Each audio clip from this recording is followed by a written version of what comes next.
তো এই সমশ্রী প্রকল্পে নতুন করে কিন্তু আবেদন শুরু হয়েছে। অফলাইন সিস্টেমে আপনারা কিভাবে এই সমশ্রী প্রকল্পে আবেদন করবে তো বিস্তারিত আজকের এই ভিডিওতে জানাবো। এছাড়া এই সমশ্রী প্রকল্পে আবেদন করতে গেলে আপনাদের কি কি ডকুমেন্টস লাগবে এবং এই ফর্মটি আপনারা কোথা থেকে পাবেন এবং ফর্মটি ফিল আপের পর আপনারা কোথায় জমা করবেন, তো সমস্ত ডিটেলস আজকের এই ভিডিওতে আপনাদেরকে জানাবো। অবশ্য ভিডিওটা প্রথম থেকে শেষ পর্যন্ত দেখবেন। এছাড়া চ্যানেল নতুন হয়ে থাকলে পরবর্তী ভিডিও পাওয়ার জন্য চ্যানেলটি সাবস্ক্রাইব করে পাশের বেল আইকন টিপে নোটিফিকেশন অল করে রাখবেন। এছাড়া ভিডিওটি ভালো লাগলে অবশ্যই ভিডিওটিতে একটি লাইক দিয়ে দিবেন। এখানে আপনারা দেখতে পাচ্ছেন এটা সমশ্রী প্রকল্পের অফলাইন সিস্টেমের ফর্ম। তো আপনারা অফলাইনে যারা আবেদন করবেন তো এই অফলাইনের মাধ্যমে কিভাবে আবেদন করবেন সমস্ত ডিটেলস দেখাবো। এবং আপনারা যারা নতুন করে অনলাইন অর্থাৎ সমশ্রী অ্যাপসের মাধ্যমে আবেদন করবেন তাদের ক্ষেত্রেও কিন্তু ওটা ফিল আপ করতে হবে। এই ফর্মটা ফিল আপের পর আপনাদেরকে কিন্তু ওই অ্যাপসে এই ফর্মটা আপলোড করতে হবে।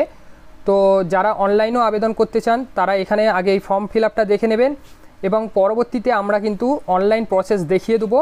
তো এখানে দেখুন সমশ্রী প্রকল্পে আবেদন করতে গেলে এখানে আবেদনকারীর নাম বসাতে হবে, অর্থাৎ আবেদনকারীর ফুল নামটা এখানে বসিয়ে দিতে হবে। এরপর আপনাদের মোবাইল নাম্বার দিতে হবে, অবশ্যই চালু মোবাইল নাম্বার দেবেন। এরপর এখানে বাবার নাম বা স্বামীর নামটা বসিয়ে দিতে হবে। এখানে কিন্তু আপনারা বাবা বা স্বামীর নামটা বসিয়ে দেবেন। এরপর আপনাদের লিঙ্গ অর্থাৎ আপনারা পুরুষ কি মহিলা সেটা এখান থেকে সিলেক্ট করবেন। এরপর আপনাদের ধর্মটা এখানে লিখে দিতে হবে, অর্থাৎ কোন ধর্ম থেকে আপনারা বিলং করছেন সেটা লিখে দেবেন। এরপর এইদিকে আপনাদের দেখতে পাচ্ছেন পাসপোর্ট সাইজের কিন্তু কালার ফটো লাগবে, এখানে আপনারা কালার পাসপোর্ট সাইজের ফটো বসিয়ে দেবেন। এরপর আপনাদের জাতি অর্থাৎ এসটি এসসি ওবিসি এবং জেনারেল যদি হয়ে থাকেন সেক্ষেত্রে আপনারা এখানে জেনারেল মেনশন করবেন, আর যদি এসটি এসসি ওবিসি হয়ে থাকেন সেক্ষেত্রে আপনারা এখানে মেনশন করে দেবেন। এরপর আপনারা দেখতে পাচ্ছেন জন্ম তারিখ অর্থাৎ আবেদনকারীর কিন্তু ডেট অফ বার্থ আপনাদেরকে বসাতে হবে, ডেট মান্থ ইয়ার এই হিসাবে আপনারা কিন্তু এখানে জন্ম তারিখটা মেনশন করে দেবেন। এরপর আপদকালীন ফোন নাম্বার অর্থাৎ অল্টারনেট নাম্বার আপনারা ফার্স্টে যে নাম্বারটা দেবেন এটা ছাড়াও আপনারা কিন্তু অন্য আরেকটা নাম্বার দিয়ে রাখবেন, এখানে কিন্তু আপনারা সেই নাম্বারটা বসিয়ে দেবেন। এরপর আবেদনকারীর আধার নাম্বার এখানে বসাতে হবে, তো এখানে কিন্তু আবেদনকারীর আধার নাম্বারটা বসিয়ে দেবেন।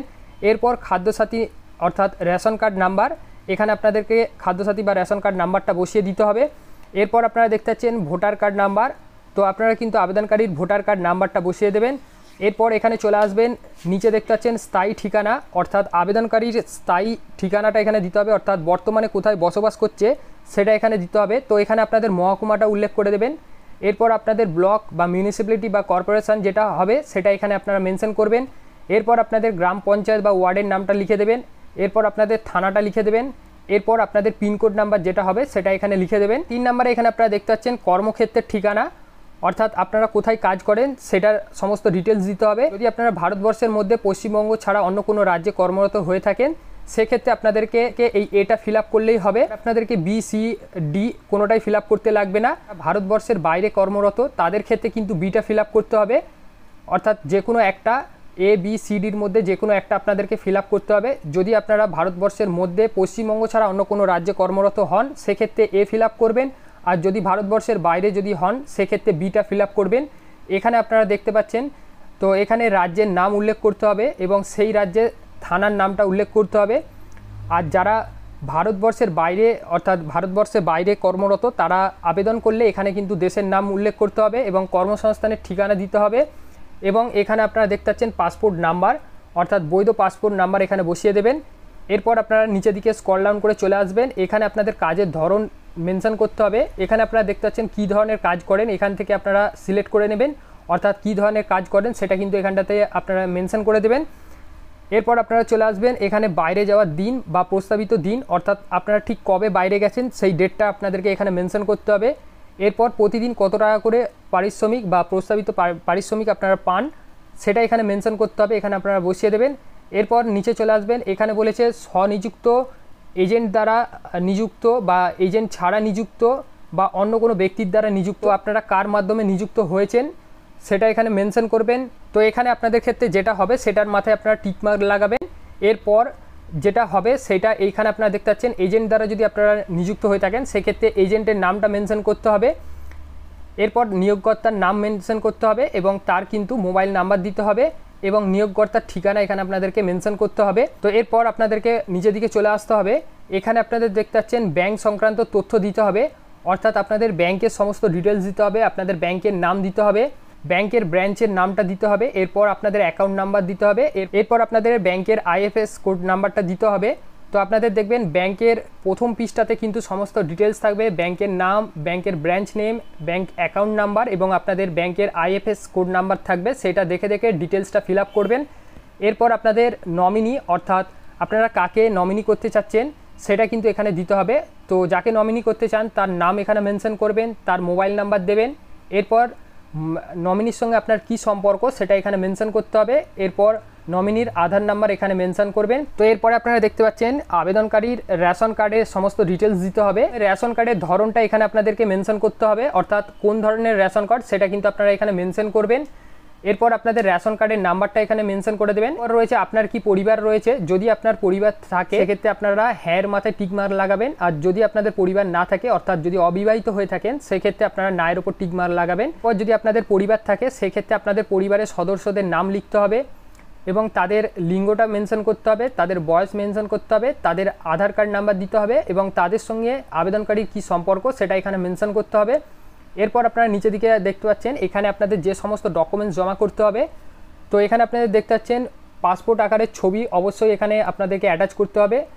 এরপর আপনাদের ব্যাংকের পাসবইয়ের জেরক্স লাগবে, এরপর আপনাদের আধার কার্ড নাম্বার লাগবে। আপনারা দেখতে পাচ্ছেন আবেদন সহ সংযোজনী এ অর্থাৎ নিচের দিকে রয়েছে সংযোজনী এ, এটা আপনাদেরকে ফিল আপ করতে হবে, করে জমা করতে হবে। এরপর আপনারা দেখতে পাচ্ছেন বৈধ পাসপোর্ট, অর্থাৎ যদি আপনারা ভারতবর্ষের বাইরে কাজ করে থাকেন তাদের ক্ষেত্রে কিন্তু পাসপোর্ট দিতে হবে, আর ভারতবর্ষের মধ্যে কাজ করেন তাদের ক্ষেত্রে পাসপোর্ট দিতে লাগবে না। এরপর আপনাদের ভোটার কার্ডের জেরক্স লাগবে। তো এই সমস্ত ডকুমেন্টস আপনাদেরকে অ্যাটাচ করতে হবে এবং নিচের দিকে দেখতে পাচ্ছেন এখানে আবেদনকারীকে স্বাক্ষর করতে হবে, স্থানটা এখানে মেনশন করে দিতে হবে, অর্থাৎ যেখানে বসবাস করেন সেই জায়গার নামটা মেনশন করবেন এবং ফর্মটি যেদিন জমা করবেন সেই দিনের কিন্তু ডেটটা এখানে মেনশন করবেন। এরপর নিচের দিকে চলে আসবেন সংযোজনী এ অর্থাৎ স্বস্বাক্ষরিত শংসাপত্রকারীর নাম মেনশন করতে হবে। এরপর আবেদনকারী পিতা বা স্বামীর নাম এখানে মেনশন করতে হবে, আবেদনকারীর আধার নাম্বার বসাতে হবে এবং আবেদনকারীর ভোটার নাম্বার বসাতে হবে এবং আবেদনকারীর স্থায়ী ঠিকানা এখানে মেনশন করতে হবে। দেখতে পাচ্ছেন এত দ্বারা জানাচ্ছি যে আমি বলে আবেদনকারীর নামটা মেনশন করবেন এবং এখানে কিন্তু আপনারা যেই দিন কাজে গেছেন সেই দিনের ডেটটা এখানে মেনশন করবেন এবং কোন পেশাতে আপনারা নিযুক্ত হয়েছেন অর্থাৎ কী ধরনের কাজ করেন সেটা এখানে মেনশন করবেন। তো এখানে ভারতবর্ষের মধ্যে আপনারা কোন জেলায় কাজে গেছেন সেটা এখানে মেনশন করতে হবে, অর্থাৎ কোন জেলাতে আপনারা কাজে গেছেন সেটা মেনশন করবেন। তারপরে এখানে কিন্তু আপনাদের স্টেটটা মেনশন করতে হবে, অর্থাৎ কোন স্টেটে আপনারা কাজে গেছেন সেটা মেনশন করবেন। এরপর এখানে দেখতে পাচ্ছেন ভারতবর্ষের বাইরে হলে সেক্ষেত্রে কিন্তু আপনাদের এখানে সেই দেশের নামটা মেনশন করতে হবে। তো বাদবাকিগুলো এখানে কিন্তু আপনারা সেইভাবে জেলার নাম এবং রাজ্যের নাম মেনশন করে দেবেন। এরপর আপনারা নিচের দিকে চলে আসবেন, এখানে কিন্তু আপনাদের আবেদনকারী স্বাক্ষর করতে হবে, অর্থাৎ যেই দিন আপনারা ফর্মটা জমা দেবেন সেই দিনের ডেট দিয়ে এখানে কিন্তু আপনারা স্বাক্ষর করবেন। তো ফর্মটি ফিল আপ হয়ে গেলে সমস্ত ডকুমেন্টস আপনারা অ্যাটাচ করবেন, অ্যাটাচ করে আপনারা কিন্তু ফর্মটি বর্তমানে দুয়ারে সরকার ক্যাম্প বা আমাদের পাড়া আমাদের সমাধানের ক্যাম্প চলছে, আপনারা সেখানে গিয়ে জমা দিতে পারেন। এছাড়া এই ফর্মটি ফিল আপের পর আপনারা সমষ্টি প্রকল্পের যে অ্যাপস রয়েছে সেই অ্যাপসে আপনারা যদি আবেদন করেন সেক্ষেত্রে সেই অ্যাপসে আপনাদেরকে এই ফর্মটা আপলোড করতে হবে।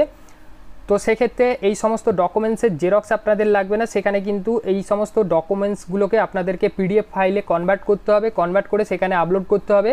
তো অনলাইন প্রসেস অর্থাৎ সমষ্টি প্রকল্পের অনলাইনে আপনারা কিভাবে আবেদন করবেন যদি এটা জানতে চান অবশ্যই কমেন্ট সেকশানে কমেন্ট করে জানাবেন। এই ছিল আজকের একটা ছোট আপডেট। তো ভিডিওটি যদি ভালো লেগে থাকে অবশ্যই ভিডিওটিতে একটি লাইক দিয়ে দিবেন এবং বন্ধুদের সঙ্গে ভিডিওটি প্রচুর পরিমাণে শেয়ার করবেন এবং আমাদের সঙ্গে যুক্ত থাকার জন্য পরবর্তী নেক্সট আপডেটগুলো পাওয়ার জন্য চ্যানেলটি সাবস্ক্রাইব করে পাশের বেল আইকন টিপে নোটিফিকেশন অল করে রাখবেন।